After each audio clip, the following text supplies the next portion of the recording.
నమస్తే, వార్తలకి స్వాగతం. వివరాల్లోకి వెళితే గన్నవరం ప్రభుత్వ పాలిటెక్నిక్ కళాశాలలో నిర్వహించిన వార్షికోత్సవం జాబ్ అచీవర్స్ డే కార్యక్రమం ఉత్సాహభరితంగా జరిగింది. ఈ వేడుకలకు ఆంధ్రప్రదేశ్ ప్రభుత్వ విప్ గన్నవరం ఎమ్మెల్యే యార్లగడ్డ వెంకట్రావు ముఖ్య అతిథిగా హాజరై జ్యోతి ప్రజ్వలన చేసి కార్యక్రమాన్ని ప్రారంభించారు.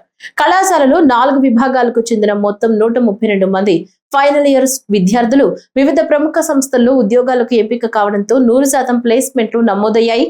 గతంలో కొన్ని బ్రాంచ్లకు పరిమితమైన అవకాశాలు ఉండగా ఈసారి అన్ని విభాగాల్లోనూ పూర్తి స్థాయి ప్లేస్మెంట్లు సాధించడం విశేషంగా నిలిచింది. ఎంపికైన విద్యార్థులకు ఎమ్మెల్యే యార్లగడ్డ వెంకట్రావు స్వయంగా జాబ్ ఆఫర్ లెటర్లు అందజేసి అభినందించారు. ఈ సందర్భంగా యార్లగడ్డ మాట్లాడుతూ గన్నవరానికి సీడాక్ సంస్థను తీసుకురావడానికి ముఖ్యమంత్రి నారా చంద్రబాబు నాయుడుతో చర్చలు జరుగుతున్నాయని తెలిపారు. అవుట్ గోయింగ్ బ్యాచ్ అయితే అవుట్ ఆఫ్ 132 మెంబర్స్ కి ప్లేస్మెంట్స్ రావటం, వాళ్ళ ఆఫర్ లెటర్లు ఇమ్మని నన్ను పిలవటం, ఈ కాలేజ్ యాజమాన్యానికి, ప్రిన్సిపల్ గారికి, సిబ్బందికి, ఫ్యాకల్టీకి, అధికారులందరికీ నా ధన్యవాదాలు తెలియజేస్తూ, గన్నవరం నియోజకవర్గంలోని పాలిటెక్నిక్ కాలేజ్ నుంచి 100% క్యాంపస్లో జాబులు వస్తాం శుభసూచనగా భావిస్తూ, దీనికి ముఖ్య కారకులైన faculty, each and every faculty member, ప్రతి టీచర్ని వాళ్ళకి ధన్యవాదాలు తెలియజేస్తూ, రాబోయే కాలంలో సీడ్ టెక్నాలజీ బ్రాంచ్ని ఏమైనా ఏర్పాటు చేస్తే అగ్రిటెక్ యూనివర్సిటీని చేద్దామని ప్రభుత్వం భావిస్తుంది. కాబట్టి కాలేజ్ పెడతాం కన్నా ఉన్న పాలిటెక్నిక్ కాలేజ్లో ఒక కోర్సు పెడితే ఎలా ఉంటుందని మాట్లాడితే అవకాశం ఉందని చెప్పారు. దీన్ని డెఫినెట్గా ప్రభుత్వం దృష్టికి తీసుకెళ్లి ఆ దిశగా పనిచేస్తా. రాబోయే కాలంలో సీడాక్ కంపెనీతో కూడా దాదాపు చర్చలు పూర్తయినాయి. గౌరవ ముఖ్యమంత్రి గారితో ఒక మీటింగ్ జరిగితే సీడాక్ గన్నవరం రాబోతుంది. సీడాక్ లాంటి సంస్థలు వస్తే చుట్టుపక్కల 120 ఇంజనీరింగ్ కాలేజీ 4 జిల్లాల్లో ఉన్నాయి. అలాగే గన్నవరం పాలిటెక్నిక్ కాలేజ్, ఇంకా చాలా కాలేజీలు నియర్ బై ఉన్నాయి. వీళ్ళందరికీ ఏ ట్రైనింగ్ కానీ వీటన్నిటికీ గన్నవరం నియోజకవర్గ యువత భవిష్యత్తు డెఫినెట్గా అది గేమ్ చేంజర్ అవుతుందని నేను భావిస్తున్నాను. అలాగే ఈ కాలేజ్ నుంచి గతంలో కొంతమంది మెకానికల్ కిడ్స్కి రాపోయినా ఈ సంవత్సరం 100% అన్ని బ్రాంచ్లకి 132 మందికి ఉద్యోగ ఉపాధి అవకాశాలు కల్పించిన ప్రతి కంపెనీ యాజమాన్యానికి కూడా ధన్యవాదాలు తెలియజేస్తూ, ఉద్యోగ ఉపాధి అవకాశాలు కల్పిస్తున్న లక్ష్యంగా యువగళం పాదయాత్రలో 20 లక్షల ఉద్యోగాలు ఇప్పిస్తానని చెప్పిన లోకేష్ బాబు మాట ఇచ్చే రాజకీయ నాయకులు చాలా మంది ఉంటారు, కానీ ఇచ్చిన మాట కోసం తన శాఖ కాకపోయినా విద్యాశాఖ మంత్రిగా పనిచేస్తూ 20 లక్షల ఉద్యోగ ఉపాధి అవకాశాల కోసం దేశ విదేశాల్లో నెట్వర్క్ ఏర్పాటు చేసుకుని ఆంధ్రప్రదేశ్ రాష్ట్ర ప్రభుత్వంతో ఆ కంపెనీలతో టైఅప్ అయి, అది గూగుల్ అయినా ఇంకోటైనా గూగుల్ రాకతో గూగుల్ వైజాగ్ వేదికగా ఈ నెలలో శంకుస్థాపన జరగబోతుంది. దాదాపు 98లో మైక్రోసాఫ్ట్ చంద్రబాబు నాయుడు తీసుకొచ్చినప్పుడు, చంద్రబాబు నాయుడు గారు తీసుకొచ్చిన టైంకి అసలు గూగుల్ అనే కంపెనీ పుట్ల. ఈ కంపెనీ చంద్రబాబు గారు 98 మార్చిలో తెస్తే సెప్టెంబర్లో గూగుల్ స్టార్ట్ చేశారు, స్టార్టప్ కంపెనీ. అలాంటి గూగుల్ 1,53,000 కోట్లు ఈ రాష్ట్రంలో పెట్టుబడి పెడుతుందంటేనే ఇది డెఫినెట్గా ఈ రాష్ట్ర యువత ఉపాధి అవకాశాలు కల్పించడానికి గూగుల్ తీసుకొచ్చారంటే ఇంకా మిగతా కంపెనీలు ఆటోమేటిక్గా వస్తాయి. ఫార్చ్యూన్ 500 కంపెనీస్, ఫార్చ్యూన్ 100 కంపెనీస్ కూడా ఆంధ్రప్రదేశ్ బాట, వైజాగ్ బాట పడుతున్నాయి. అలాగే క్వాంటమ్ వ్యాలీ కూడా, క్వాంటమ్ మొట్టమొదటిసారిగా దేశంలోనే గౌరవ ముఖ్యమంత్రి నిన్నగాక మొన్న అమరావతిలో ఓపెన్ చేస్తే, రెండో సెంటర్ని మేధా టవర్ గన్నవరంలో ఓపెన్ చేస్తాం. గన్నవరం ప్రజలు అదృష్టంగా భావిస్తూ హెచ్సిఎల్తో ఫ్రీ అయ్యే ట్రైనింగ్ కూడా వచ్చే మంత్ నుంచి ప్రారంభిస్తున్నాం. మీ మీడియా సోదరుల ద్వారా గన్నవరంలో ఉన్న యువత ఈ అవకాశాన్ని ఉపయోగించుకోవాల్సిందిగా కోరుతూ, ఈ కార్యక్రమాన్ని కవర్ చేసినందుకు వచ్చిన మీడియా కూడా ధన్యవాదాలు. పాలిటెక్నిక్ కాలేజ్ యాజమాన్యం తరఫున ఇంటి నుంచే ప్రారంభమయ్యే ధర్మం సమాజానికి శాశ్వత దిక్సూచి అన్నారు ప్రముఖ ఆధ్యాత్మికవేత్త చాగంటి కోటేశ్వరరావు. తిరుపతిలోని మహతి కళాక్షేత్రంలో గురువారం రాత్రి నిత్య జీవితంలో ధర్మాచరణం పేరుతో ప్రత్యేక కార్యక్రమాన్ని టీటీడీ ధర్మ ప్రచార పరిషత్ ఆధ్వర్యంలో నిర్వహించారు. ఈ సందర్భంగా చాగంటి కోటేశ్వరరావు మాట్లాడుతూ, సత్యం, దయ, క్షమ జీవన మార్గదర్శకాలన్నారు. 84 లక్షల జీవరాశుల్లో గోవు పవిత్రమైందని, ప్రతి బిడ్డ పుట్టినరోజును తల్లి పుట్టినరోజుగా భావించాలన్నారు. తల్లిని గౌరవించడం నేర్చుకోవాలన్నారు. ధర్మం అట్లా కాదు, ఎప్పుడూ మారుతూ ఉంటుంది. సూర్యోదయం అవుతున్నప్పుడు ఉండేటటువంటి ధర్మం వేరు, మధ్యాహ్న కాలమునందు ధర్మం వేరు, సాయంకాలం ధర్మం వేరు, రాత్రి ధర్మం వేరు. నేను ఇక్కడ వేదిక మీద కూర్చునుంటే ఒక వక్తగా నా ధర్మం వేరు, అక్కడ కూర్చునుంటే శ్రోతగా మీ ధర్మం వేరు. నా భార్య ముందు నించుంటే నాది భర్తృధర్మం, మా అమ్మగారి ముందు నించుంటే పుత్రధర్మం, మా గురువు గారి దగ్గర నిలబడితే శిష్యధర్మం, నేను కార్యాలయానికి వెడితే ఉద్యోగి ధర్మం, సమాజంలో తిరిగితే పౌరధర్మం. ధర్మం నిరంతరం మారుతుంది. నిరంతరం మారిపోయే ధర్మాన్ని ఎవరు శాస్త్ర ప్రమాణమునకు అనుగుణంగా పట్టుకుని అనుష్ఠిస్తాడో అటువంటి వాడు మళ్ళీ కదలనటువంటి సత్యమునందు ప్రవేశిస్తాడు. అందుకే ధర్మాచరణమే నిజానికి మనిషి జీవితానికి అభ్యున్నతిని ఇవ్వగలిగినది. అటువంటి ధర్మాచరణం కన్నా గొప్పది లోకంలో ఇంకొకటి ఉండదు. నాకు తెలుసండి అన్నది ధర్మం కాదు. ఎన్ని శాస్త్రములు చదివినా, ఎన్ని గ్రంథములు చదివినా అది ఆచరణకు సమానం కాదు. ఆచరించినదేదో అది మాత్రమే ధర్మము అని అనబడుతుంది. అందుకే మనకి ధ్రియతేవా జనైరితి ధర్మం అని పేరు. ఎవరు దానిని పట్టుకున్నారో, ఎవరు అనుష్ఠించారో దానిని మాత్రమే ధర్మము అని పిలుస్తారు. అనుష్ఠించనిది, పట్టుకోనిది, ఆచరించనిది తనకి తెలుసున్నా ధర్మము కాదు. ఎవరు ఆచరించారో వారిని ధర్మం కాపాడుతుంది. అందుకే భీష్ముడు ఆచార ప్రభవో ధర్మ అంటాడు. ఆచారము నుండి ధర్మము వస్తుంది. నాకు ధర్మము తెలుసండి, నేను అన్ని గ్రంథాలు చదివానండి, ఉపయోగం ఏమి ఉండదు. రావణాసురుడు కూడా అన్నీ చదివాడు, ఉపయోగం ఏముంది? సుందరకాండలో సీతమ్మ రావణాసురుడిని అడిగింది, ఇహ సంతో నవాసంతి సతోవా నానువర్తసే తదాహి విపరీతాతే బుద్ధిరాచారవర్జిత అని అడిగింది. ఇక్కడ చెప్పేవాళ్ళు లేరా? నువ్వు వినవా? నీకు తెలియదా? తెలిసి ఉన్నదాన్ని నమ్మకంతో అనుష్ఠించవా? ఎక్కడొచ్చింది సమస్య అని అడిగింది. అంటే తెలియకపోవడం తప్పు కాదు, కానీ తెలుసుకునే ప్రయత్నం చెయ్యాలి. తెలుసుకున్నది కేవలం తెలుసుకోవడానికి కాదు, తెలుసుకున్నది అనుష్ఠించే ప్రయత్నం చెయ్యాలి. అట్లా అనుష్ఠించి ఆచారంలోకి తెచ్చుకున్నదేదో అది ధర్మము అని పిలువబడుతుంది. అందుకే ఆచరణ అత్యంత ప్రధానమై ఉంటుంది. ధర్మం ఎక్కడుంటుందో అక్కడే భగవంతుడు ఉంటాడు. నిజానికి భగవంతుడికి అత్యంత ప్రీతిపాత్రమైనది ఏది అంటే ధర్మం ఒక్కటే. ఆ ధర్మం కోసమే ఆయన అనేక అవతారములు స్వీకరిస్తాడు. యదా యథా హి ధర్మస్య గ్లానిర్భవతి భారత అభ్యుత్థానమధర్మస్య తదాత్మానం సృజామ్యహం అంటాడు. తిరుమల శ్రీవారి ఆర్జిత సేవా టికెట్లైన సుప్రభాతం, తోమాల, అర్చన, అష్టదళ పాద పద్మారాధన సేవకు సంబంధించిన కోటాను రేపు ఉదయం 10 గంటలకు టీటీడీ ఆన్లైన్ లో విడుదల చేయనుంది. ఈ సేవా టికెట్లు ఎలక్ట్రానిక్ డిప్ కోసం 20వ తేదీ ఉదయం 10 గంటల వరకు ఆన్లైన్ లో నమోదు చేసుకోవచ్చు. ఈ టికెట్లు పొందిన వారు 20 నుంచి 22వ తేదీ మధ్యాహ్నం 12 గంటల లోపు సొమ్ము చెల్లించిన వారికి టికెట్లు మంజూరు చేస్తారు. అలాగే కళ్యాణోత్సవం, ఊంజల్ సేవ, ఆర్జిత బ్రహ్మోత్సవం, సహస్ర దీపాలంకార సేవా టికెట్లను 21వ తేదీ ఉదయం 10 గంటలకు టీటీడీ ఆన్లైన్ లో విడుదల చేయనుంది. వర్చువల్ సేవలు, వాటి దర్శన కేటాయింపులకు సంబంధించిన కోటాను 21న మధ్యాహ్నం 3 గంటలకు టీటీడీ ఆన్లైన్ లో విడుదల చేస్తుంది. ప్రత్యేక ప్రవేశ దర్శన టికెట్ల కోటాను ఈ నెల 24న ఉదయం 10 గంటలకు ఆన్లైన్ లో విడుదల కానుంది. టీటీడీ అధికారిక వెబ్సైట్ లో మాత్రమే ఆన్లైన్ టికెట్లు పొందాలని టీటీడీ పేర్కొంది. సువర్ణ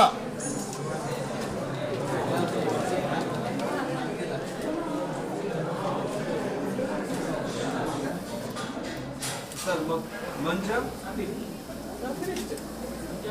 2 నంబర్ సార్ 3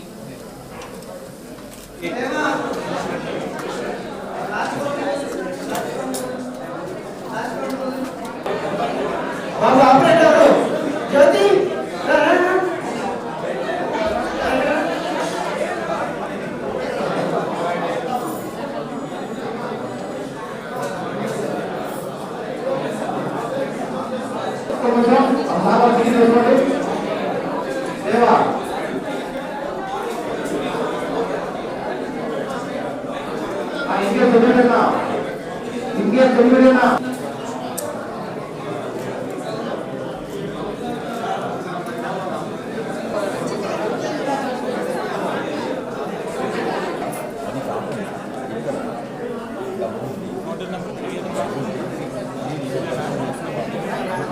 ఫస్ట్ టైం లోపల సెట్టింగ్ వేసుకొని సెట్టింగ్ కూడా పెట్టేసండి. ఆ ప్రీవియస్ చేసుకోవాలి, లోపల సెట్టింగ్ వేసుకోండి. నేను చెప్తాను హాల్ అలాగే కర్నూలు ప్రజల ఆరోగ్యంపై మంత్రి టీజీ భరత్ ప్రత్యేక దృష్టి పెట్టారు. కర్నూలు నియోజకవర్గ ప్రజల ఆరోగ్య పరీక్షల కోసం గౌరీ గోపాల్ హాస్పిటల్లో మంత్రి ఆధ్వర్యంలో ఉచిత వైద్య శిబిరాన్ని ఏర్పాటు చేశారు. దాదాపు 10,000 రూపాయల విలువ చేసే వైద్య పరీక్షలు మంత్రి ప్రజలకు ఉచితంగా చేయిస్తున్నారు. వీటిని ప్రజలందరూ సద్వినియోగం చేసుకోవాలని కూడా చైర్మన్ సోమిశెట్టి వెంకటేశ్వర్లు కోరారు. ఎమ్మెల్యే అయిన తర్వాత ప్రజల్ని పట్టించుకోరని, కానీ కర్నూలు ఎమ్మెల్యే టీజీ భరత్ నియోజకవర్గం ప్రజల అభివృద్ధితో పాటు ఆరోగ్యంపై కూడా దృష్టి పెట్టి వారికి సేవలు చేయడం హర్షించదగ్గ విషయమని వైద్యులు, తెదేపా నాయకులు హర్ష వ్యక్తం చేశారు. ఉచిత మెగా వైద్య శిబిరం గౌరీ గోపాల్ హాస్పిటల్లో మంత్రి టీజీ భరత్ గారు ఏర్పాటు చేసినటువంటి ఈ కార్యక్రమం పోయిన 10 రోజుల కిందట కూడా జరిగింది. మరి ఇదో రెండోసారి. ఇవన్నీ చూస్తుంటే పోయినసారి ఒక 250 మెంబర్స్ పైన చెక్ చేసుకున్నారు. దాంట్లో కొంతమందికి అక్కడక్కడ ట్రబుల్స్ ఉన్నట్టు ఉన్నాయి. ఆ ట్రబుల్స్ అన్ని ఎందుకంటే వాళ్ళకు రిపోర్ట్స్ కూడా ఇచ్చారు. మీకు ఈ ట్రబుల్ ఉంది, ఈ కథ ఉండే అని చెప్పి వాళ్ళ రిపోర్ట్ చూసుకున్నారు. ఈ రిపోర్ట్స్ అంతా కూడా ముందు చూపు జాగ్రత్తగా ఏ చిన్న జబ్బున్నా జబ్బు పూర్తిగా తగిన మందులు తీసుకుంటే దానికి పూర్తిగా బాగుపడేదానికి ఆస్కారం ఉంటున్న ఉద్దేశంతో ఈ యొక్క మంచి కార్యక్రమం టీజీ భరత్ గారు మంత్రి గారు ఈ యొక్క నిర్ణయం తీసుకున్నారు. 90 అయినారు. ఇదంతా వాళ్ళు ఇచ్చే లిస్టు ప్రకారం ఇవన్నీ టెస్ట్ చేయించుకుంటే ఏ హాస్పిటల్ పోయినా తక్కువ అంటే 10,000 రూపాయలు తక్కువ కాదు.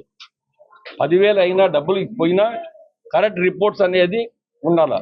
రిపోర్ట్స్ అనేది కరెక్ట్ ఉంటే మన ప్రాణాలు ఇవాళ నిలబెట్టుకోవడానికి మన జబ్బులు ఏముండే ముందు చూపు జాగ్రత్తగా తెలుసుకొని ఆస్కారం ఉంటే దానికి తగిన మందులు తీసుకొని మనం కూడా మన ఆరోగ్యాన్ని కాపాడుకునేదానికి ఆస్కారం ఉంటుంది. మరి ఇలాంటి వ్యక్తులు అసెంబ్లీ ఎన్నికలు అయిన తర్వాత కొంతమంది పట్టించుకోరు. కానీ ఎమ్మెల్యే అయిన తర్వాత అదృష్టవశాత్తు మంత్రి అయ్యారు. మంత్రి అయిన తర్వాత కూడా ఎక్కడ గర్వపడకుండా ప్రజల ఆరోగ్యం కానీ, ప్రజల సుఖం కానీ, ప్రజల యొక్క సౌకర్యాలు చూసే వ్యక్తి టీజీ భరత్ గారు. మరి అలాంటి వ్యక్తి మనకు దొరకడం అదృష్టం. ఇవాళ తాను ఉన్నా లేకపోయినా ఈ కార్యక్రమాలు జరుగుతుందంటే 100% ఇది గ్రాండ్ సక్సెస్ కావాలి. మహాభాగ్యము. సో వ్యాధులని తొందరగా తొలి దశలోనే గుర్తించి దానికి కరెక్ట్గా ట్రీట్మెంట్ ఇవ్వడం వల్ల మనం వ్యాధిని అదుపులో తెచ్చుకొని ప్రాణాపాయము రిస్క్ని తగ్గించుకోవచ్చు. టీజీ భరత్ గారు ఆరోగ్యం యొక్క ప్రాముఖ్యతని, తన నియోజకవర్గ ప్రజల క్షేమాన్ని కాంక్షించే వ్యక్తి కాబట్టి ఎంతో ముందు చూపుతో ఈ యొక్క స్క్రీనింగ్ ఇవన్నీ చేసుకొనిక కర్నూలు ప్రజలకి ఈ యొక్క బంగారు అవకాశాన్ని కల్పించారు. దాదాపు 10,000 రూపాయలు గల టెస్టులు ఉచితంగా క్యాంపు చేయడం అనేది ప్రతి నెల కూడా ఇది కొనసాగిస్తామని చెప్పడము భరత్ గారు యొక్క ముందు చూపు, వారి యొక్క నియోజకవర్గ ప్రజల ఆరోగ్యము జాగ్రత్త కాపాడుకోవాలి అనే యొక్క దూరదృష్టి ఆలోచన ఇవన్నీ కూడా మీరు గమనించాల్సి ఉంది. రాష్ట్ర స్థాయి మాజీ సైనికుల సమావేశాన్ని జయప్రదం చేయాలి. రాష్ట్ర అధ్యక్షులు తాండ్ర సాంబశివరావు ఈ నెల 19వ తేదీన బాపట్ల పట్టణంలోని శ్రీ అన్నం సతీష్ ప్రభాకర్ కాపు కళ్యాణ మండపంలో జరగబోవు రాష్ట్ర స్థాయి మాజీ సైనికుల సంఘం, ఆంధ్రప్రదేశ్ రాష్ట్ర మాజీ సైనిక సంక్షేమ సంఘం యొక్క ప్రథమ ఆవిర్భావ వార్షికోత్సవాన్ని జయప్రదం చేయవలసిందిగా మాజీ సైనిక సంక్షేమ సంఘం రాష్ట్ర అధ్యక్షులు తాండ్ర సాంబశివరావు కోరారు. శుక్రవారం ఏప్రిల్ 17వ తేదీన బాపట్ల పట్టణం విజయలక్ష్మీపురంలోని మాజీ సైనికుల రాష్ట్ర కార్యాలయంలో జరిగిన సమావేశంలో రాష్ట్ర అధ్యక్షులు తాండ్ర సాంబశివరావు మాట్లాడుతూ, ఆదివారం బాపట్లలో మొట్టమొదటిసారి జరగబోవు రాష్ట్ర స్థాయి మాజీ సైనికుల సమావేశానికి ముఖ్య అతిథులుగా బాపట్ల ఎంపీ శ్రీ తెన్నేటి కృష్ణప్రసాద్, బాపట్ల శాసనసభ్యులు శ్రీ వేగేసిన నరేంద్ర వర్మరాజు, బాపట్ల జిల్లా కలెక్టర్ మరియు మ్యాజిస్ట్రేట్ శ్రీ వి వినోద్ కుమార్, మాజీ శాసన మండలి సభ్యులు Shri Annam Satish Prabhakar, state Sainik welfare director Shri Satyaprasad మరియు జిల్లా Sainik welfare officer Shrimati R Gunasheela ఆహ్వానించినట్లు తెలియజేశారు. రాష్ట్ర వ్యాప్తంగా ఉన్న మాజీ సైనిక సంక్షేమ సంఘాల నాయకులు మరియు మాజీ సైనికులు పాల్గొని భవిష్యత్తులో మాజీ సైనికుల సంక్షేమం కోసం తీసుకోవాల్సిన సంక్షేమ కార్యక్రమాల గురించి తగు సూచనలు, సలహాలు ఇవ్వవలసిందిగా కోరిన రాష్ట్ర అధ్యక్షులు తాండ్ర సాంబశివరావు, బయట జిల్లాల నుంచి మరియు సుదూర ప్రాంతాల నుంచి వచ్చే మాజీ సైనికులు తమ యొక్క వివరాలను ముందస్తుగానే తెలియజేస్తే తగు ఏర్పాట్లు కూడా చేయబడని ఆయన తెలియజేశారు. అందరూ కూడా జనరల్ బాడీ సమావేశంలో కూడా పాల్గొని తమ యొక్క అమూల్యమైనటువంటి సూచనలు, సలహాలను ఏ విధంగా మన మాజీ సైనికుల కుటుంబ సభ్యులకు సంక్షేమాన్ని ఇంకా బెటర్గా అందించడం కోసం ఏ విధమైనటువంటి చర్యలు తీసుకోవాలో తమ యొక్క అమూల్యమైన సూచనలు ఇవ్వాలని చెప్పి, అదేవిధంగా మరి ఈ యొక్క సమావేశానికి ముఖ్య అతిథులుగా మరి ఇక్కడ బాపట్ల పార్లమెంట్ సభ్యులు, లోక్సభ ప్యానల్ స్పీకర్ గారైనటువంటి శ్రీ తెన్నేటి కృష్ణప్రసాద్ గారిని కూడా ఆహ్వానించడం జరిగింది. అదేవిధంగా బాపట్ల శాసనసభ్యులు శ్రీ వేగేసిన నరేంద్ర రాజు గారిని ఆహ్వానించడం జరిగింది. ముఖ్యంగా బాపట్ల జిల్లా కలెక్టర్ గారైనటువంటి డిస్ట్రిక్ట్ మెజిస్ట్రేట్ మరియు జిల్లా సైనిక్ వెల్ఫేర్ బోర్డు యొక్క చైర్మన్ అయినటువంటి జిల్లా కలెక్టర్ గారు డాక్టర్ బి వినోద్ కుమార్ గారిని కూడా మరి ఆహ్వానించడం జరిగింది. మరి మాజీ శాసన మండలి సభ్యులు శ్రీ అన్నం సతీష్ ప్రభాకర్ గారిని ఆహ్వానించడం జరిగింది. అదేవిధంగా ఉమ్మడి గుంటూరు జిల్లా సైనిక్ వెల్ఫేర్ ఆఫీసర్ శ్రీమతి గుణశీల గారిని, ఆర్ఎస్బి డైరెక్టర్ గారైనటువంటి సైనిక్ వెల్ఫేర్ డైరెక్టర్ సత్యప్రసాద్ గారిని కూడా ఆహ్వానించడం జరిగింది. ఈ యొక్క సమావేశానికి మీరందరూ కూడా విచ్చేసి ముఖ్య అతిథులు ఇచ్చేటటువంటి సూచనలను, సలహాలను, మాజీ సైనికుల గురించి వారు మాట్లాడేటటువంటి మరి మాటలను కూడా మనం మరి అర్థం చేసుకొని మరి ఈ యొక్క సభను జయప్రదం చేయాలని చెప్పి నేను కోరుకుంటా ఉన్నాను. నేను ముఖ్యంగా తెలియజేయడం విధంగా మీ అందరికీ కూడా ఇక్కడ అల్పాహారం నుంచి మరి మధ్యాహ్న భోజనం కానీ మరి ఇక్కడ వచ్చే వారికి వసతులు ఏర్పాటు చేయాలంటే నేను మొదటి నుంచి చెప్తున్నాను, ఎంతమంది మీ జిల్లాల నుంచి మీ నియోజకవర్గాల నుంచి ఎంతమంది వస్తుంది కొంచెం స్ట్రెంత్ కూడా మాకు తెలియజేస్తే తగిన ఏర్పాట్లు, ఎవరికి ఎలాంటి ఇబ్బంది లేకుండా, అసౌకర్యం కలగకుండా మన కుటుంబ సభ్యులు, సైనికులు, మాజీ సైనికులు, మనందరిది ఒక కులం, సైనికుల కులం కాబట్టి మీ అందరికీ ఎలాంటి అసౌకర్యం లేకుండా సౌకర్యవంతమైన మరి ఏర్పాట్లు చేయడం కోసం మేము మా విజ్ఞప్తి, మీ యొక్క స్ట్రెంగ్త్ని ఎంతమంది మీరు తీసుకొస్తున్నారు ఏంటనేది కూడా కొంచెం తెలియజేయాలని చెప్పి నేను కోరుకుంటా ఉన్నాను. ముఖ్యంగా ఆంధ్రప్రదేశ్ రాష్ట్రంలో ఉన్న మాజీ సైనికుల కోసం ప్రప్రథమంగా ఎన్నికల ద్వారా ఏర్పడినటువంటి ఆంధ్రప్రదేశ్ రాష్ట్ర మాజీ సైనిక సంక్షేమ సంఘం యొక్క మరి ఆవిర్భావ వార్షికోత్సవాన్ని జయప్రదం చేయాలని, జనరల్ బాడీలో కూడా మీ అందరూ పాల్గొని జయప్రదం చేయాలని చెప్పి కోరుకుంటూ మరొకసారి రాష్ట్ర వ్యాప్తంగా ఉన్నటువంటి మాజీ సైనిక సంక్షేమ సంఘాల నాయకులకు, మాజీ సైనికులకు, బాపట్లకు మీకు స్వాగతం పలుకుతూ సెలవు తీసుకుంటున్నాను. Thank you. కడప జిల్లా మైదుకూరు పట్టణంలో నాసిరకంగా డ్రైనేజీ పనులు చేపడుతున్నారని ప్రజా సంఘాలు, స్థానికులు మండిపడుతున్నారు. మైదుకూరు పట్టణంలోని కడప రోడ్లో జరుగుతున్న నాసిరకం డ్రైనేజీ పనులను వైసీపీ యువనేత భరత్ కుమార్ రెడ్డి, కడప జిల్లా రైతు సంఘం అధ్యక్షుడు ఏవి రమణ ప్రజా సంఘాల ఆధ్వర్యంలో నిరసన కార్యక్రమాన్ని చేపట్టారు. ఈ సందర్భంగా వారు మాట్లాడుతూ డ్రైనేజీ పనులు మున్సిపల్ కమిషనర్ పర్యవేక్షణ లేకుండా, సివిల్ ఇంజనీర్ పర్యవేక్షణ లేకుండా పనులను చేస్తున్నారన్నారు. కడప రోడ్లో జరుగుతున్న డ్రైనేజీ పనులను ఇప్పటి వరకు ఏ అధికారి కనీసం కన్నెత్తి చూడలేదని, ఒక చోట 4 అడుగులు, మరో చోట 2 అడుగులు మాత్రమే డ్రైనేజీ కాలువ నిర్మాణం చేస్తున్నారని వారు మండిపడ్డారు. విధానంలో చూస్తే మన మున్సిపల్ ఏఈ కమిషనర్లో పర్యవేక్షణలో లేకుండా చేస్తున్నారంటే అర్థమే కావడంలే. ప్రతి మున్సిపాలిటీలో మనం ఉండే వార్డులో ప్రతి మున్సిపల్లో సివిల్ ఇంజనీర్ ఒకతాడు. ఇంతవరకు ఇక్కడికి సివిల్ ఇంజనీర్ రాలేదు. జరుగుతున్న వర్కులలో ఎక్కడే కానీ కనీసం బెడ్ పీసీసీ వేయకుండానే కాంక్రీట్ వేస్తున్న విషయం చూస్తున్నారు అందరూ. కానీ అక్కడ రోడ్డు మీద 4 అడుగులు వేస్తూ ఇక్కడ ఏమో 2 అడుగులు వేస్తున్నారు. కారణం ఎందుకంటే ఏదో వాళ్ళ అడ్జస్ట్మెంట్ అని రకరకాలుగా చెప్తున్నారు. కానీ ఎందుకు చేస్తారు? కానీ వాస్తవమైన పరిస్థితులు ఏంటంటే శారదా స్కూల్ దగ్గర నుంచి నీళ్లు పోకపోవడంతో ఈ డ్రైనేజ్ పెట్టడం జరిగింది.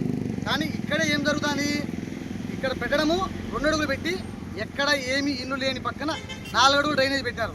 దీంట్లో కాంట్రాక్టర్ అర్థం ఏమిటి? ఈ విషయము మున్సిపల్ అధికారులను పిలిపించాము. కానీ వాళ్ళు ఏదో సింపుల్గా 4 మాటలు చెప్పి ఏదో అది చేయండి, ఇది చేయండి. కనీసము బెడ్ అనేది వేయకుండా ఏ విధంగా కాంక్రీట్ వేస్తారు మున్సిపల్ అధికారులు? ఇవన్నీ మున్సిపల్ అధికారుల పర్యవేక్షణలో లేదా? అసలు మున్సిపాలిటీలో పనులు జరుగుతుంటే ఏమైనా చూస్తానా లేదా? ఈ వార్డులో సచివాలయంలో ఒక సివిల్ ఇంజనీర్ ఉన్నాడు కదా, అది మన పోయే సచివాలయము మా వీధి మోట్లోనే ఉంది, ఇదే వీధి మోట్లోనే ఉంది. ఇంతవరకు ఇక్కడికి సచివాలయం ఇంజనీర్ కానీ ఎవరు ఇక్కడికి వచ్చిన పరిస్థితి లేదు. కాంట్రాక్టర్ వాళ్ళ ఇష్టం వచ్చిన పని చేసుకొని వాళ్ళకి ఏ విధంగా నచ్చితే ఆ విధంగా చేసుకొని పోతున్నారు. ఇది మున్సిపల్ అధికారుల పరిస్థితి. జిల్లా కలెక్టర్ గారికి కడప జిల్లా మైదుకూరు పట్టణంలో జరుగుతున్నటువంటి డ్రైనేజ్ కాలువల అవినీతి ఆక్రమణలపైన ఈ ప్రాంత ప్రజలు మరి కాలువను అడ్డుకోవడంతో జరుగుతున్న వర్క్ సరిగా లేదని చెప్పేసి అడ్డుకోవడం జరుగుతూ ఉంది. మెయిన్గా ఇది గ్రామ పంచాయతీగా ఉన్నప్పుడు 3.5 నుంచి 3.5 ఎడల్పు 4 అడుగుల లోతులతో గ్రామ పంచాయతీ ఉన్నప్పుడు డ్రైనేజ్ కాలువ ఉంటే ఆ కాలువనంతా కూడా తొలగించేసి ఇప్పుడు ఊరికే నామకే వాస్తిగా 2 అడుగుల హైట్తో కింద కాలువ బెడ్ కూడా వేయకుండా అధికారులు పాలకులు అలాగే కాంట్రాక్టర్ కూడా ఏకమై అందరూ కూడా కలిసి ఈ మైదుకూరు మున్సిపాలిటీలో జరుగుతున్న కాలువల పైన మరి ఎవరెవరికి ఎంత ఇచ్చినారో కూడా తెలియదు. ఈ అవినీతి పైన కడప జిల్లా కలెక్టర్ గారు వెంటనే విచారణ జరిపి ఈ జరుగుతున్నటువంటి గ్రామ పంచాయతీ పరిస్థితిలో ఉన్నప్పుడు ఏ విధంగా ఉంది, ఇప్పుడు మున్సిపాలిటీ 14 సంవత్సరాలు అవుతూ ఉంది. ఈ మున్సిపాలిటీగా ఉన్నప్పుడు అంటే గ్రామ పంచాయతీగా ఉన్నప్పుడు 1000 రూపాయలు ఇంటి పన్ను ఉంటే ఇప్పుడు 3000 నుంచి 4000 రూపాయలు ఇంటి పన్ను రాబడతా ఉన్నారు. మరి పన్నులు పెంచినప్పుడు మరి మౌలిక సౌకర్యాలు పెంచాల్సిన బాధ్యత, మౌలిక సౌకర్యాలు కల్పించాల్సిన బాధ్యత మరి అధికారులకు లేదా? ఈ విషయం పైన వెంటనే చర్యలు తీసుకోవాలని చెప్పేసి కడప జిల్లా కలెక్టర్ గారికి అలాగే రాష్ట్ర ప్రభుత్వానికి రైతు సేవా సమితిగా తెలియజేస్తూ ఉన్నాం. అలాగైనా చేయకపోతే రైతు సేవా సమితి ప్రజా సంఘాలతో కలిసి ఈ ప్రాంత ప్రజలతో కలిసి ఈ జరుగుతున్న అవినీతి కాలువను అడ్డుకుంటామని చెప్పేసి తెలియజేస్తూ ఉన్నాం. ఏవి రమణ, రైతు సేవా సమితి కడప జిల్లా అధ్యక్షులు. కొంతమంది రాయలసీమ ద్రోహులు అవగాహన లేకుండా వైఎస్ఆర్ రాజశేఖర రెడ్డిని జగన్మోహన్ రెడ్డి రాయలసీమకు ఏమీ చేయలేదని చెప్పడం నిజంగా సిగ్గుచేటని రాయచోటి మాజీ ఎమ్మెల్యే శ్రీకాంత్ రెడ్డి తీవ్ర స్థాయిలో ధ్వజమెత్తారు. ఈ సందర్భంగా కడప నగరంలోని జిల్లా వైఎస్ఆర్సీపీ కార్యాలయంలో ఏర్పాటు చేసిన మీడియా సమావేశంలో శ్రీకాంత్ రెడ్డి మాట్లాడుతూ రాష్ట్రంతో పాటు రాయలసీమలో జలయజ్ఞం ద్వారా ఏర్పాటైన ప్రాజెక్టులు మొత్తం కేవలం వైఎస్ రాజశేఖర రెడ్డి గారి పుణ్యమే అన్నారు. రాయలసీమ కరువుతో ఎడారిగా మారుతున్నప్పుడు పోతిరెడ్డిపాడు, గాలేరు నగరి, హంద్రినివా, వెల్లిగాళ్లు, పోలవరం వంటి ఏ ప్రాజెక్టులను ఎత్తుకున్నా గుర్తొచ్చేది కేవలం రాజశేఖర రెడ్డేనని అన్నారు. రాయలసీమ ప్రాజెక్టులకు ముఖ్యమంత్రి నారా చంద్రబాబు నాయుడు ₹1 కూడా కేటాయించలేదన్నారు. ఎవరండి చేసింది? ఈ రోజు ఆ రోజు పోతిరెడ్డిపాడు చేయడం వల్ల కదా గెండికోట ఈరోజు 27 టీమ్స్ నిలబెట్టిన జగన్మోహన్ రెడ్డి గారు కాదా? గెండికోటలో నిలబడినటువంటి వాటర్ని పైడిపాలెం ద్వారా చిత్రావతికి చేర్చేటువంటి పరిస్థితి, ఆ ప్రాంతాన్ని అంతా సస్యశ్యామలం చేసింది ఎవరండి? వెలిగల్లు ప్రాజెక్ట్ 1 సంవత్సరంలో కంప్లీట్ చేసినటువంటి మహానాయకుడు ఎవరండి?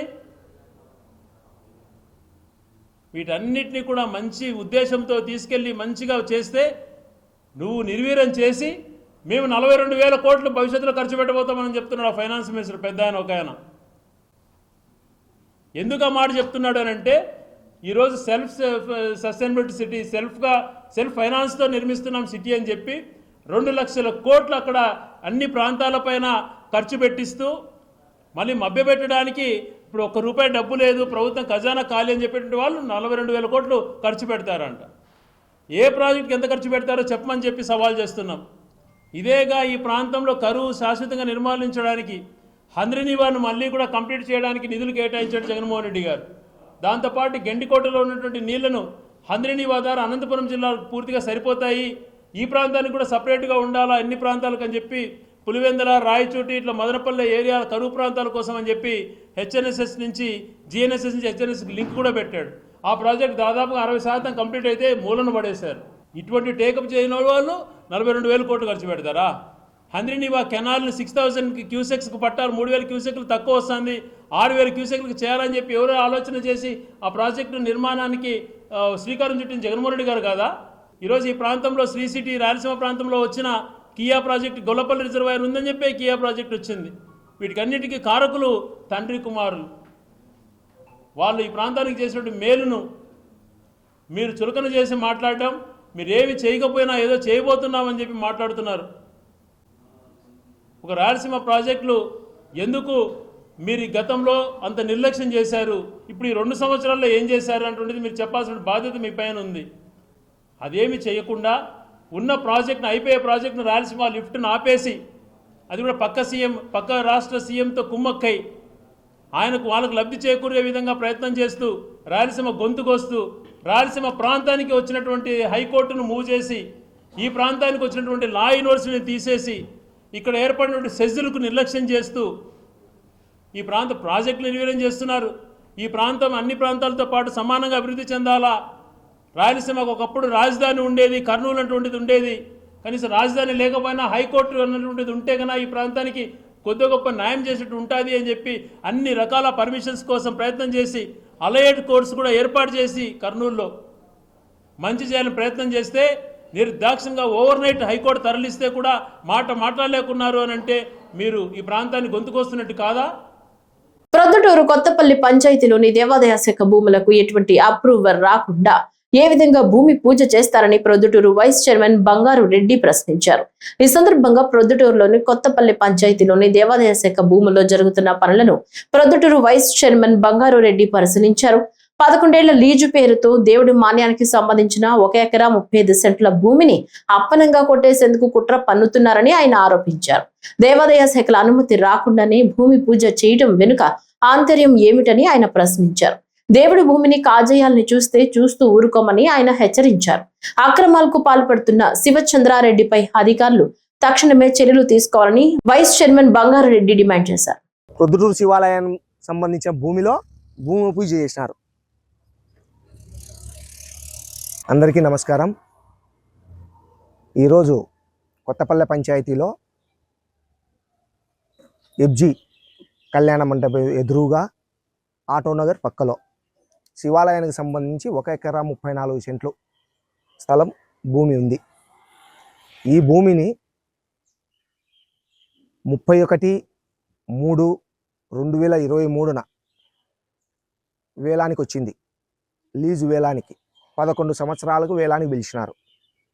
ఆ వేలంలో శివచంద్రారెడ్డి కొడుకు హర్షవర్ధన్ రెడ్డి అనే అతను వేలం వాడుకున్నాడు.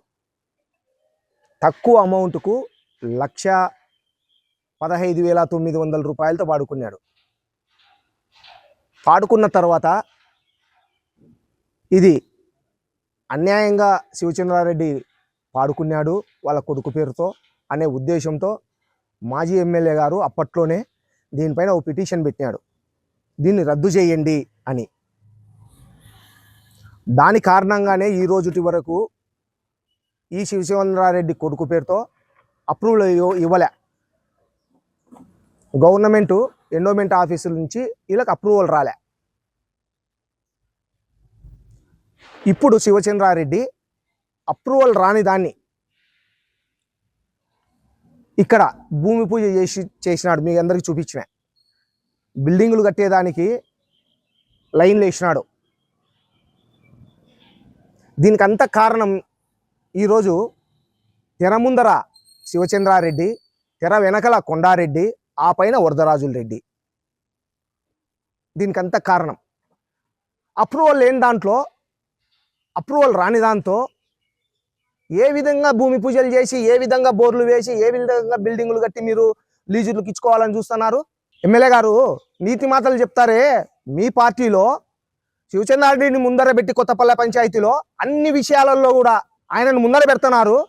లోపల మాత్రం మీ కొడుకు, ఆ పైన నువ్వు. ఇది నిజం కాదా? ఇది అన్యాయం కాదా? 1,15,900 ఒక సంవత్సరానికి లీజుకు పాడుకొని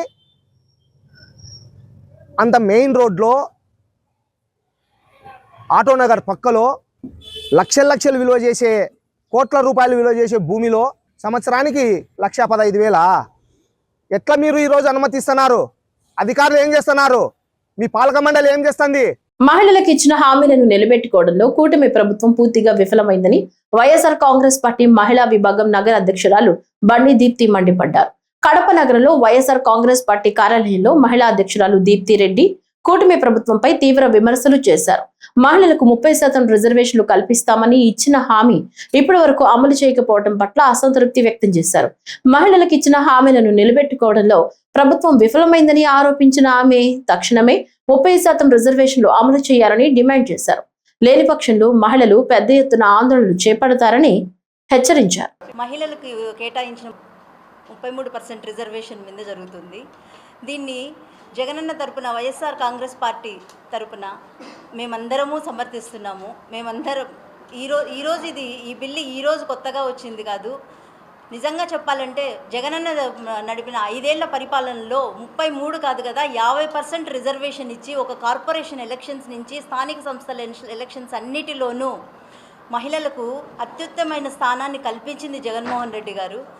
ఆ రోజు 5 ఏళ్ల పరిపాలనలో డిప్యూటీ మేయర్ల కాడి నుంచి, మేయర్ల కాడి నుంచి, కార్పొరేటర్ల కాడి నుంచి దగ్గర 54% రిజర్వేషన్ మహిళలకు కేటాయించి జగన్మోహన్ రెడ్డి గారు మహిళలకు పెద్దపీట వేశారు. అంతేకాకుండా తన మంత్రిమండలిలో దాదాపు హోమ్ మినిస్టర్గా, డిప్యూటీ సీఎంలుగా చాలామంది మహిళలకు సదావకాశాన్ని కల్పించి వాళ్ళకు రాజకీయ, సామాజిక భవిష్యత్తును కేటాయించారు. దీనికి తోడు జగనన్న ఇంప్లిమెంట్ చేసిన చాలా వరకు పథకాలలో అమ్మఒడి కానీ, స్త్రీ చేయూత కానీ వీటన్నిటి వెనుక కూడా మహిళలు సామాజికంగా సమాజంలోకి ముందుకు వచ్చి నిలబడాలి అన్నది జగనన్న మెయిన్ ఉద్దేశము. దానికి అనుగుణంగానే ఈరోజు చాలా వరకు మహిళలు అన్ని విషయాల్లో తమ వంతుగా మేమున్నాము అంటూ ముందుకొచ్చి అన్నిట్లో నిలబడుతున్నారు. సో ఈ 33% రిజర్వేషన్ అనేది మేమందరము సమర్థిస్తున్నాము. మేమందరము జగనన్న బాటలు నడుస్తూ దీనికి 100% మా మద్దతును ప్రకటిస్తున్నాము. గత ప్రభుత్వంలో స్థానిక సంస్థల్లో మహిళలకు 50% రిజర్వేషన్ అమలు చేసి మహిళల్ని నాయకత్వ స్థానాల్లోకి తీసుకురావడంలో ప్రభుత్వం ముందంజలో నిలిచిందని వైఎస్ఆర్ కాంగ్రెస్ పార్టీ మహిళా విభాగం అధ్యక్షురాలు వెంకట సుబ్బమ్మ పేర్కొన్నారు. కడపలోని వైఎస్ఆర్ కాంగ్రెస్ పార్టీ కార్యాలయంలో వారు మాట్లాడుతూ గత ప్రభుత్వ హయాంలో మంత్రివర్గం నుంచి గ్రామ స్థాయి వరకు మహిళలకు కీలక పదవులు ఇవ్వడం ద్వారా రాజకీయ సాధికారతకు బాటలు వేశారని అంటున్నారు. అదే సమయంలో దేశవ్యాప్తంగా మహిళలకు 33% రిజర్వేషన్ కల్పించే బిల్లుకు కూడా వైఎస్ఆర్సీపీ సంపూర్ణ మద్దతు ప్రకటించడం గమనార్హం. మహిళల్ని అన్ని రంగాల్లో ముందుకు తీసుకువెళ్లే దిశగా తీసుకున్న ఈ చర్యలు రాష్ట్ర రాజకీయాల్లో కొత్త దిశను నిర్దేశిస్తున్నాయని విశ్లేషకులు అభిప్రాయపడుతున్నారు. అందరికీ నమస్కారము. మనకు స్వాతంత్రం వచ్చే 76 సంవత్సరాలు పైబడింది. కానీ మహిళా సాధికారత గురించి, రాజకీయ సాధికారత గురించి, మహిళల భవిష్యత్తు గురించి ఆలోచించిన వాళ్ళే లేరు. ఎంతమందో సీఎంలు వచ్చారు, పోయారు, నాయకులు వచ్చినారు, పోయినారు. కానీ జగన్మోహన్ రెడ్డి గారి ప్రభుత్వం వచ్చిన తర్వాత మహిళకు రాజకీయ సాధికారత వచ్చిందంటే ఫస్ట్ రాష్ట్రంలో, దేశంలో ఫస్ట్ జగన్మోహన్ రెడ్డి గారి హయాంలోనే వచ్చింది. అంత స్థానిక సంస్థలో 50% ఏదైనా కానీ, చైర్మన్లలో కానీ, వైస్ చైర్మన్లలో కానీ అన్నిట్లో 50% ఇచ్చినారు. ఇప్పుడు దేశ ప్రధాని అయినటువంటి శ్రీ నరేంద్ర మోదీ గారు చట్టసభల్లో 33% ఇవ్వాలని ఆ దిశగా ఈ బిల్లు పాస్ చేయడం, అడుగులు వేయడం నిజంగా అంటే మహిళలందరము హర్షించదగిన విషయము. అందరం అభినందనలు, ఆనందంగా ఉన్నాము. దీనికి సంపూర్ణ మద్దతు మా వైఎస్ఆర్సీపీ సంపూర్ణ మద్దతు చేసినారు.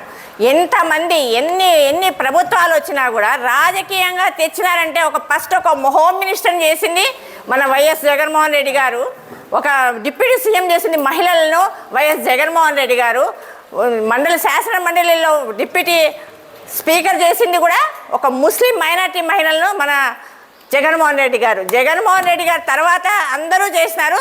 మేము చట్టసభలో ఈ 35%, 33% ఇచ్చిన జగన్మోహన్ రెడ్డి గారికి సంపూర్ణ మద్దతు జరిపిన జగన్మోహన్ రెడ్డి గారికి ఇచ్చిన మన ప్రధానమంత్రి గారికి ధన్యవాదాలు తెలుపుకుంటున్నాము.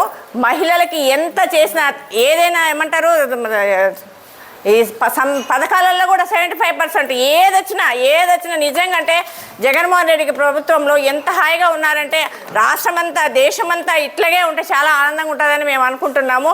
ఏ పథకం వచ్చినా, ఏవి వచ్చినా, ఏ బిల్లులు వచ్చినా కూడా మహిళలకే ఇలాంటి ప్రభుత్వము ఉండాలని జగన్మోహన్ రెడ్డి గారికి సంపూర్ణ మద్దతు తెలిపినందుకు ధన్యవాదాలు. ఈ బిల్లు తెచ్చినందుకు నరేంద్ర మోడీ గారికి ధన్యవాదాలు. ఒక కందుకూరి వీరేశలింగము, వాళ్ళ అడుగుజాడలను నడుస్తున్న మన జగనన్న గారికి మేము మహిళల తరఫున ఎప్పుడు రుణపడి ఉన్నాము. మహిళలందరూ ఆయన లేని దానికి, ఆయన ప్రభుత్వం రావడానికి మేమే కాదు ప్రతి ఒక్కరూ చింతిస్తున్నాము. ఆయన నెక్స్ట్ సీఎం అయ్యి ఇంతకింత ఉద్ధృతంగా మహిళల తరఫున ఉండాలని మనస్ఫూర్తిగా కోరుకుంటున్నాను. ఈ అవకాశం ఇచ్చిన అందరికీ ధన్యవాదాలు. వైఎస్ఆర్ కడప జిల్లాలోని వేంపల్లిలో మక్కా మసీదు ఆదాయంపై అవకతవకల ఆరోపణలు వివాదంగా మారాయి. అయితే ఈ ఆరోపణల్ని మసీదు కమిటీ పెద్దలు ఖండించారు. వేంపల్లిలో వారు మాట్లాడుతూ ముస్లిం మైనార్టీల ఆమోదంతోనే ఉర్దూ కళాశాలకు స్థలం కేటాయించామని కమిటీ సభ్యులు స్పష్టం చేశారు. కళాశాలకు కేటాయించిన భూమి తరువాత మిగిలిన 1.82 సెంట్లను తాత్కాలిక కమిటీ చైర్మన్ పేరు మీద అప్పటి తహసీల్దార్ రిజిస్టర్ చేసినట్లు తెలిపారు. తన స్థానంలో ఎవరు ఉన్నా వారి పేరు మీదే ఆ భూమి కొనసాగుతుందని కమిటీ చైర్మన్ ఆసిఫ్ వెల్లడించారు. ప్రస్తుతం తన పేరు మీద ఉన్న ఆ భూమిని మక్కా మసీదు పేరు మీదకు మార్చేందుకు చర్యలు తీసుకోవాలని తహసీల్దార్ను కోరినట్లు చెప్పారు. మసీదు నిర్మాణానికి సుమారు 6 కోట్ల రూపాయలు ఖర్చయిందని, వచ్చిన ఆదాయం ద్వారానే అభివృద్ధి చేపట్టామని కమిటీ వివరించింది. ప్రస్తుత కమిటీ సభ్యుల్లో ఎవరు దేవుడి సొమ్మును దుర్వినియోగం చేసే పరిస్థితులు లేరని స్పష్టం చేశారు. మేము తీసుకొని మేసిరికి వచ్చిన అడ్మాసు రూములకు గాను పైన వచ్చిన అడ్మాసులు ఈ 40 లక్షలు జత చేసి ఒక 70 లక్షలు మేసిరికి గాను జమ ఇచ్చి 50 లక్షలు మాత్రము అతనికి మేము బాకీ పడినామని చెప్తున్నామే కానీ మసీదు బాకీ పడిందని ఎవరికి మేము చెప్పలేదు, చెప్పము కూడా. ఉండేది ఉన్నట్టుగా చెప్తా ఉన్నాము. ఇప్పుడు ఉండే ఈ కమిటీ వాళ్ళు ఒకరి మీద ఆధారపడే వాళ్ళు లేరు. మసీదు సొమ్ము తీసుకొని పెట్టుబడి వాడుకునే వాళ్ళు లేము. ఇంకా మనం కావాలంటే అవతలోళ్ళకు సహకరించేదానికి ఇచ్చేదానికి డబ్బులు మన దగ్గర దేవుని దయ వల్ల దేవుడు ఇచ్చాడే కానీ ఇంకొకరి కోసం చేయి చాచాల్సిన అవసరం మనకు లేదు. దేవస్థానం డబ్బులు వాడుకునే దానికి కూడా మనకు అవసరం లేదు.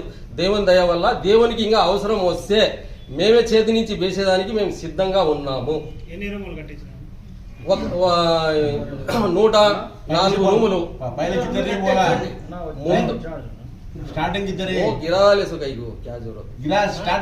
కడప జిల్లా పులివెందుల తాలూకా వేంపల్లె మండలము మక్కా మసీదు అడ్డరోడ్డు మసీదులో 2017లో మా కమిటీ ఫామ్ అయింది.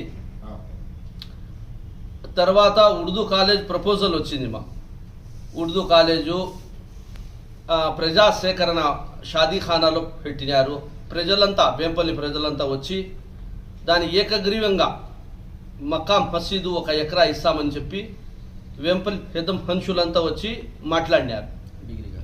Degree college Urdu college junior college దానికి 1 ఎకరా ఇచ్చినారు.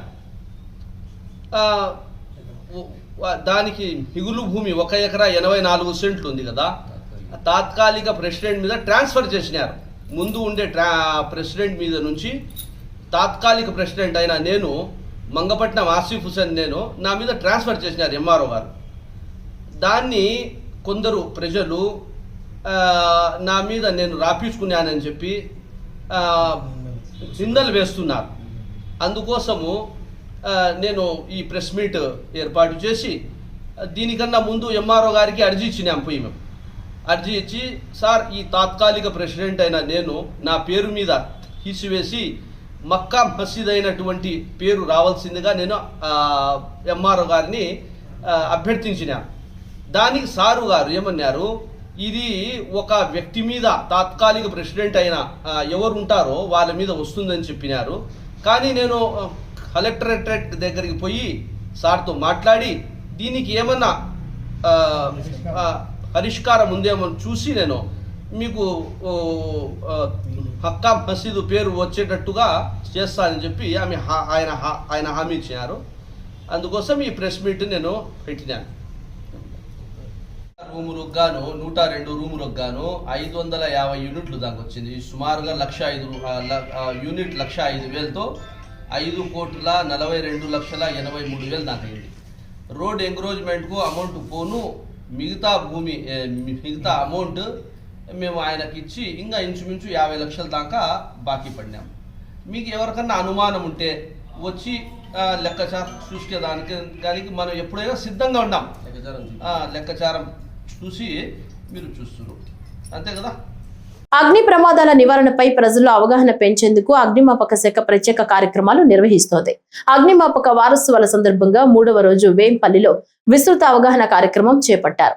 వేంపల్లి అగ్నిమాపక కేంద్రాధికారి బి శివరామిరెడ్డి ఆధ్వర్యంలో సిబ్బంది రాజీవ్ నగర్ కాలనీలో పర్యటించి గ్యాస్ మరియు ఎలక్ట్రికల్ అగ్ని ప్రమాదాల నివారణపై ప్రజలకు వివరంగా సూచనలు అందించారు.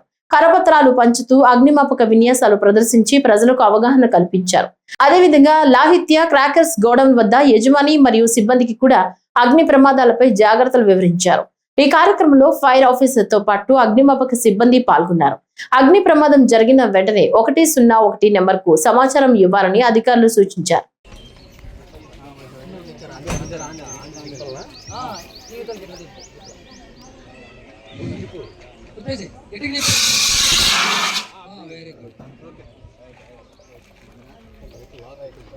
దగ్గర వంటగదిలోనే అసలు పెట్టకూడదు అనమాట.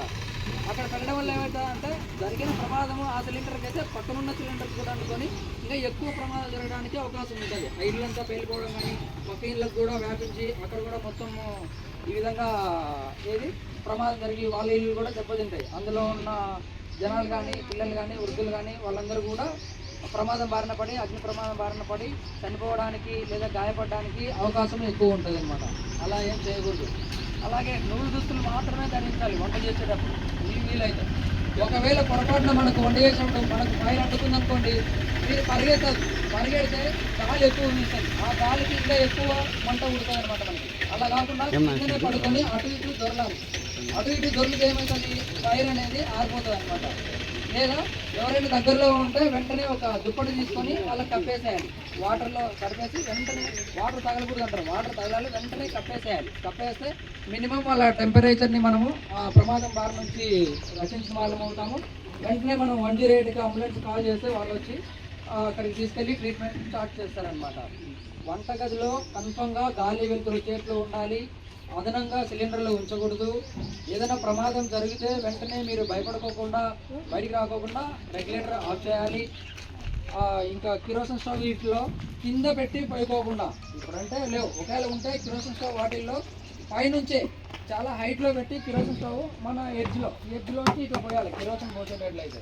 అలా కాకుండా అట్లా కింద నుంచి పోస్తున్నాం అనుకో, ఇదేంటంటే ఆ వేపర్స్ అన్నీ మనం పీల్చుకోవడానికి అవకాశం ఉంటుంది. తర్వాత జబ్బులు బారిన పడతారు ఎవరైతే ఈ విధంగా చేస్తూ ఉన్నారో. ఆ విధంగా ఇట్లాంటి కొన్ని ప్రికాషన్స్ పాటిస్తున్నట్లయితే మనము ఈ అగ్ని ప్రమాదాల బారి నుంచి తప్పించుకొని మనము, మన ఇంట్లో పిల్లలు, వృద్ధులు, మన వాళ్ళు, మన పక్కింటి వాళ్ళు, ఇరుగు పొరుగు వాళ్ళందరూ కూడా మనమందరం సేఫ్గా ఉండడానికి అవకాశం ఉంటుంది. వైఎస్ఆర్ కడప జిల్లా వేంపల్లిలో పారిశుద్ధ్య పనులు తీవ్ర రూపం దాల్చాయి. వెంటనే ప్రత్యేక చర్యలు తీసుకోవాలని కాంగ్రెస్ పార్టీ నేతలు డిమాండ్ చేస్తున్నారు. పులివెందుల నియోజకవర్గ కాంగ్రెస్ ఇన్ఛార్జ్ మూలన్ రెడ్డి ధృవకుమార్ రెడ్డి ఆధ్వర్యంలో నాయకులు స్థానిక ఎంపీడీఓకు వినతి పత్రం సమర్పించారు. గత 6 నెలలుగా పారిశుద్ధ్య సిబ్బందికి జీతాలు అందకపోవడంతో గ్రామంలో చెత్త పేరుకుపోయి దుర్వాసనలు వస్తున్నాయని ఆరోపించారు. మురికి కాలువలో ప్లాస్టిక్ వ్యర్థాలు పేరుకుపోయి పరిస్థితి మరింత అధ్వానంగా మారిందని, దీనికి కారణం విష జ్వరాలు వ్యాప్తి చెందుతున్నాయని ఆందోళన వ్యక్తం చేశారు. ప్రజల ఆరోగ్యాన్ని దృష్టిలో పెట్టుకుని వెంటనే చర్యలు తీసుకోవాలని కోరారు. పారిశుద్ధ్య సిబ్బందికి పెండింగ్ జీతాలు, పిఎఫ్ నిధులు చెల్లించాలని డిమాండ్ చేస్తూ సమస్యలు పరిష్కరించకపోతే పంచాయతీ కార్యాలయం ముందు నిరాహార దీక్షలు చేపడతామని హెచ్చరించారు. రావడానికి ముఖ్య కారణం ఏంటంటే వేంపల్లిలో ఎక్కడ వేసిన చెత్త అక్కడే ఉంది. ఏ కాలువలో చూసినా నీళ్లకు బదులు ప్లాస్టిక్ బాటిళ్లు, ప్లాస్టిక్ కవర్లు, కాగితాలతో నిండిపోయి ఉంది పూర్తిగా. దాని విషయమై ఇక్కడికి విచ్చేసిన ఎంపీడీఓ గారిని కలవడానికి వచ్చినాం. మేమందరం కూడా ఎంపీడీఓ గారికి ఇక్కడ ఉన్న పరిస్థితులు, వేంపల్లో ఉన్నటువంటి పరిస్థితుల గురించి అన్నిటి గురించి వివరించి చెప్పడం జరిగింది. ఆయన కూడా సానుకూలంగా స్పందించింది. వెంటనే ఇక్కడ ఉన్నటువంటి పారిశుద్ధ్య సిబ్బందిని అందరినీ కూడా పిలిపించి ఇక్కడ ఉన్నటువంటి పారిశుద్ధ్యాన్ని క్లీన్ చేయించమని చెప్పడం జరిగింది. అదేవిధంగా ఇక్కడ ఉన్నటువంటి పారిశుద్ధ్య సిబ్బందికి దాదాపు 5 నెలల నుంచి జీతాలు రాకపోవడం, 2.5 సంవత్సరం పిఎఫ్ రాకపోవడాన్ని కూడా ఆయన దృష్టికి తీసుకోవడం జరిగింది. మేడం గారు, ఈఓ గారు ఇద్దరు కూడా చాలా సానుకూలంగా స్పందించి ఇక్కడికి స్పెషల్ ఆఫీసర్ గా వచ్చినటువంటి రామంజన్ గారి దృష్టికి తీసుకుపోయి త్వరలోనే ఆయనతో తంబేపించి వీళ్ళ పిఎఫ్ గానీ వీళ్ళ జీతాలు గానీ ఇప్పించేదానికి మేమంతా సంసిద్ధంగా ఉన్నామని చెప్పడం జరిగింది. అదేవిధంగా ఇక్కడ ఉన్నటువంటి సిబ్బంది కూడా డైలీ బ్యాచ్లుగా డివైడ్ చేసి ప్రతి వార్డుకు ఒక 2-3 కేటాయించి ఇక్కడ ఉన్నటువంటి వేంపల్లిలో ఉన్నటువంటి పారిశుద్ధ్యాన్ని క్లీన్ చేసే విధంగా వేంపల్లిని స్వచ్ఛ వేంపల్లిగా చేసే విధంగా మేమందరం కూడా సహకరిస్తామని చెప్పడం జరిగింది. మేము వాళ్ళకు చెప్పడం కూడా జరిగింది ఆఫీసర్లకు. 2-3 రోజుల్లో ఇది పని అంతా కాకపోతే కాంగ్రెస్ పార్టీ పక్షాన తులసిరెడ్డి గారు, మేము అందరం కూడా ఇదే పంచాయతీ ఆఫీస్ వద్ద నిరాహార దీక్ష కూర్చుంటామని వాళ్ళకు కూడా చెప్పడం జరిగింది. సభాముఖంగా అందరి ముఖంగా మళ్ళొక్కసారి మేము చెప్తున్నాం, 3-4 రోజుల్లో వేంపల్లి పారిశుద్ధ్యం స్వచ్ఛ వేంపల్లి మాదిరి కనపరాకపోతే కాంగ్రెస్ పార్టీ పక్షాన మేము ఇక్కడే ఇదే చెట్టు కింద నిరాహార దీక్ష కూర్చుంటామని హెచ్చరిస్తున్నా. జై కాంగ్రెస్, జై జై కాంగ్రెస్. కడపలో అమరావతి రాజధాని అంశంపై వైఎస్ఆర్సీపీ నేతలు తీవ్ర విమర్శలు గుప్పించారు. కమిషన్ల కోసమే అమరావతి ప్రాజెక్టును ముందుకు తీసుకువెళ్తున్నారని ఆరోపించారు. కడపలో వైఎస్ఆర్సీపీ యువజన నగర అధ్యక్షుడు గుంటి నాగేంద్ర, డాక్టర్స్ విభాగం జిల్లా అధ్యక్షుడు డాక్టర్ నాగార్జున రెడ్డి సంయుక్తంగా మీడియాతో మాట్లాడుతూ మాజీ సీఎం చంద్రబాబు నాయుడు ప్రజల్ని తప్పుదోవ పట్టిస్తున్నారని విమర్శించారు.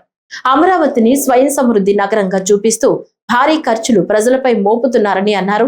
రాజధాని నిర్మాణం పేరుతో లక్షల కోట్లు ఖర్చు చేస్తూ కాంట్రాక్టులకు ప్రాధాన్యం ఇస్తున్నారని, ఇది ప్రజల ప్రయోజనాల కోసం కాదని ఆరోపించారు. శివరామకృష్ణ కమిటీ సూచనలను పక్కన పెట్టి పంట భూముల్లో రాజధాని నిర్మాణానికి ప్రయత్నించారని విమర్శించారు. వికేంద్రీకరణ ద్వారా అభివృద్ధి సాధ్యమని, తక్కువ ఖర్చుతో రాజధాని నిర్మాణం చేయవచ్చని పేర్కొన్నారు. ప్రజలు ఇప్పటికే ఈ విషయాలను అర్థం చేసుకున్నారని, భవిష్యత్తులో వైఎస్ఆర్సీపీకి మద్దతు పెరుగుతుందని విశ్వాసం వ్యక్తం చేశారు. మచిలీపట్నంలో ఉన్న పోర్టు కానీ, విజయవాడలో ఉన్నటువంటి రైల్వే స్టేషన్ జంక్షన్ కానీ, అదే రైల్వే స్టేషన్ జంక్షన్ గుంటూరులో కూడా ఉంది. ఆసియాలోనే అతిపెద్దదైనటువంటి బస్టాండ్ విజయవాడలోనే ఉంది. ఇటువంటి అంశాలను తీసుకుంటే మావిగన్ అనేది ఖర్చు విషయంలో 10% మాత్రమే అమరావతితో పోల్చుకుంటే. ఇంకోటి తక్షణమే ఉపాధి. ఇప్పుడు మనం అమరావతిలో కానీ తీసుకుంటే మనం బిల్డింగ్లు ఎప్పుడు కట్టాలా, ఎప్పుడు కంపెనీలు రావాలా, ఎప్పుడు మనం యువతకి ఉద్యోగాలు కల్పించాలా? ఈ అమరావతి పేరుతో చంద్రబాబు నాయుడు యువతకి ఇస్తానన్న 20 లక్షల ఉద్యోగాలు ఆయన ఇంకో 10 సార్లు సీఎం అయినా కూడా ఇవ్వలేడు కూడా. అదే మావిగన్ కానీ తీసుకున్నట్టయితే మనం ఇమీడియట్గా ఏవైనా కన్స్ట్రక్షన్స్ నిర్మించవచ్చు, యువతకు ఉపాధిని కూడా అవలీలగా కల్పించవచ్చు. ఇంకోటి అభివృద్ధి. ఆల్రెడీ అభివృద్ధి చెందినటువంటి 3 మహానగరాలే ఈ మావిగన్. మచిలీపట్నం కానీ, విజయవాడ కానీ, గుంటూరు కానీ 29 గ్రామాలను తీసుకొని పెద్ద మహానగరం చేస్తానన్నటువంటిదే అమరావతి. ఆ అమరావతిలో పోల్చుకుంటే ఏమీ లేదు. మీరు చూస్తే 2014లో ఆయన ముఖ్యమంత్రి అయినప్పుడు తాత్కాలిక సచివాలయం నిర్మించడం జరిగింది. దాన్ని ఈరోజు అదే 1400 కోట్లతో ఆయన అసెంబ్లీ సచివాలయాల్ని నిర్మిస్తానని చెప్పడం జరుగుతుంది. అంటే 2014లో ఆయన నిర్మించినటువంటి తాత్కాలిక సచివాలయంకి ఆయన ఖర్చు పెట్టిన 500 కోట్లు మట్టిలో పోసినట్టే. మన భారతదేశంలోనే ఉన్నటువంటి ఎంపీలంతా కూర్చుండే పార్లమెంటు భవనమే 900 కోట్లతో అత్యాధునికంగా కట్టడం జరిగింది. కానీ ఈయనేమో ఒక చిన్న అసెంబ్లీ, 175 మంది, బహుశా అది పెరిగితే 263 అసెంబ్లీ సీట్లు, దాన్ని 1400 కోట్లతో నిర్మిస్తానన్న చెప్పడం చాలా హాస్యాస్పదం. అంటే ఇందులో ఎంత కుంభకోణం ఉందో ప్రతి ఒక్క యువత కానీ, ఆంధ్రప్రదేశ్ ప్రధానికం కానీ గమనించాల్సినటువంటి అవసరం చాలా ఉంది. వీళ్ళు ఎంతసేపు ఉన్నా అమరావతి అనేది పేపర్లో గ్రాఫిక్స్ రూపంగానే ఉంది. ఆ గ్రాఫిక్స్ నుంచి బయటికి రావాలా. No more graphics. మన గ్రాఫిక్స్ వద్దు, ఓన్లీ ఎకనామిక్స్. మనము డబ్బు సంపాదించే విధంగా చూడాలా. నువ్వు ఎప్పుడు అమరావతి అనేది సెల్ఫ్ ఫైనాన్సింగ్ సిటీగా చేస్తాను అని అన్నావు. ఇప్పటి వరకు 2014 నుంచి 19 వరకు 5 సంవత్సరాలు అధికారంలో ఉన్నావు. ఇప్పుడు 2 సంవత్సరాలు అధికారంలో ఉన్నావు. అమరావతి ద్వారా మనం ఏం సంపాదించుకున్నామో 7 సంవత్సరాల్లో నువ్వు చెప్పగలిగితే మేము నిన్ను నమ్ముతాం. ఈ వార్తలు ఇంతటితో సమాప్తం. నమస్కారం.